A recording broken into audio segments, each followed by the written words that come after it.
This is Steve with Boats of Dallas. It's November the 25th, 2023. Having a look at this really nice 1999 Sea Ray 380 Sundancer. Good looking boat. Nice shiny gel coat. As you can see, bottom paint was done a couple years ago. So that's all in good shape.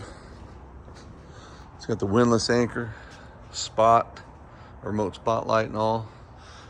Cockpit cover, nice, very good condition bimini. Grab this other side, then I'll go on board.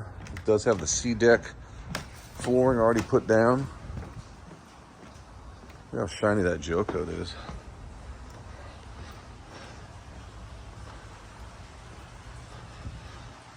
Okay, I'll get on board and shoot another video in the cockpit next.